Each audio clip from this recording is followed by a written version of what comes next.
and I'm here in Jakarta, Indonesia for a bit of an adventure and also to participate in the Festino event. The four of us that came over to Indonesia, I think we're all quite different characters, but that's part of the fun, and throwing us together for 10 days was always going to be an interesting experience. But I think we're all pretty laid back and easygoing, so I think we've managed to get along pretty well.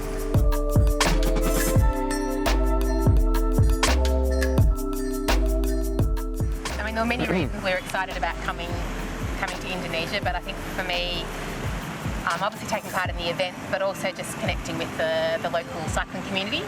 Pedla Indonesia is a pretty incredible community, really active, and I've been fascinated to learn that the pandemic's really, I guess, boosted and helped grow the community enormously. I was speaking to a couple of riders this morning who were saying before the pandemic they weren't really into cycling, but they weren't able to go to the gym, they weren't able to do their group exercise classes, so they got out on a road bike and discovered that it was actually really fun, and now it's a huge part of their life, and the community's just growing and growing and growing.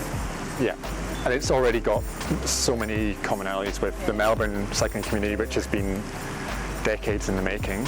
There's the coffee, there's the bikes, there's the kit, it's awesome, and yeah, then there's just racing each other on the roads. Even in the coffee ride it gets a bit competitive, it's just all the same, which is always cool. It doesn't matter clearly wherever you are in the world, it's very similar.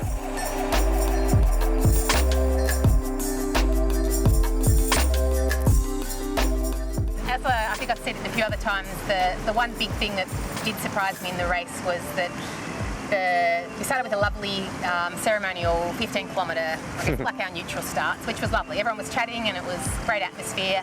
But the minute we hit the sprint section, which at home is typically maybe 300, maybe 500 metres, and you go flat out obviously, but this sprint section was 25 kilometres. And when that flag dropped, literally the front bunch of probably 10 to 12 riders. Yeah, just like launched. We held their wheel for a brief time, but then they were gone, and I was like, wow, that's nothing like home.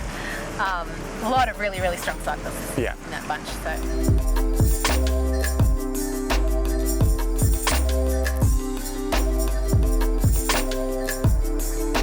Yeah, my plan for the race was to go for my age category, both the com and the overall, and just in the sprint section, I don't know what happened. A couple of riders just went down in front of me. I had nowhere to go, and just happens sometimes in big bunches, and down I went.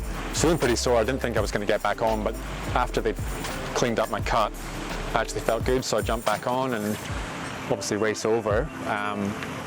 So I was just sort of tapping away as best I could, and I just decided I'm going to just finish anyway, have some fun with whoever I find on the road. And still managed, didn't even realise I got third on the com for my age group again, which wasn't expecting that.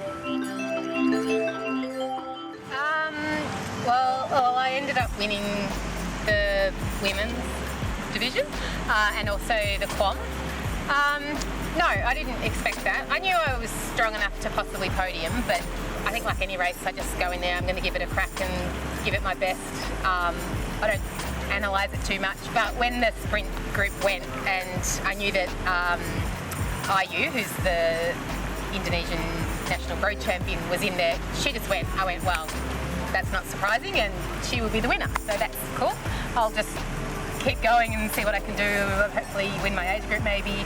So yeah, I lost IU at kilometre, I think, what, 15 or 20? Probably, straight from that 20, sprint probably. off the flag, And then kilometre 100, I came across her on the last few hills, and that's when I went, oh, this is now a race, because I'm in for a chance here. And it was tactical, but more than anything, it was so steep, it was just, it had the strongest legs at the end of the day. So we were just, you would go in front of me a few hundred metres, then I'd catch up with her and I'd go a bit further ahead, and then every time I passed IU, I think she went, ugh, and then she passed me and I'm like, oh, whatever, I think you are the winner. And literally when I came across the finish line, I thought I still had 4 kilometres to go, and I was like, what have I got left? Not much, but I've got to give it. And then I went, literally, I was looking down because I was just trying to turn the pedals, and I went across the finish line. I went, oh, and then I saw Reza and was like, oh my God, you won. I'm like, oh.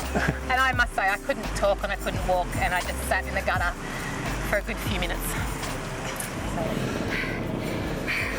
That was the hardest race I've done. Whew.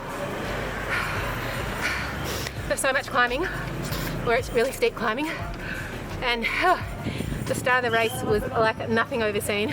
They had a sprint section, and in Australia a sprint section is like 300 metres flat out.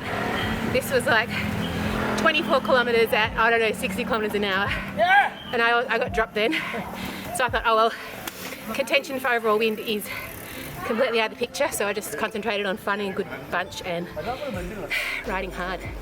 And then we caught OU, the national champion, about, I don't know, maybe 12 k's to go, 15 k's to go, and we were like this up the final hills, and a few times I just went, oh, well done OU, good on you, I'm done. And then she'd go back and then I'd pass, and I actually thought I had about another 4 k's to go, so I was just pushing to the top of that crest, and then I don't know. So, yeah, it was great. It was hard work. They're very strong.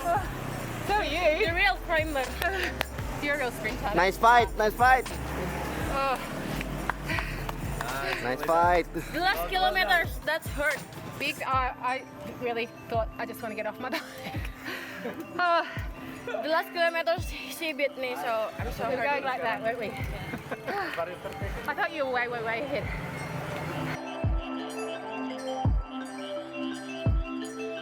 When I finished the race, I was like, that's the hardest race I've ever done. But I did do a big ride today, and I think the big challenge for me, and probably most Australians, is just the heat and the humidity. It just wipes you out. Like, it's quite. But the climbs were, I don't know in terms of what category, but they're, apart from Borbor, back in Victoria, there's not many races that have pinches that steep. If I came back to race El Festino again, I think I'd definitely do more work on just focused steep hills. And probably try and do a bit more heat training, saunas, things like that. Because we're coming out of winter when our last few rides were in, sub 5 degree temperatures, thrown into a 30 degree temperature with I don't even know how much humidity. Seriously, the people are so friendly and so welcoming everywhere we go, from the little kid on the back of the scooter in the traffic today trying to have a conversation, to the local food sellers, to the Pedla Indonesia crew. I mean, we have been seriously spoilt and well looked after.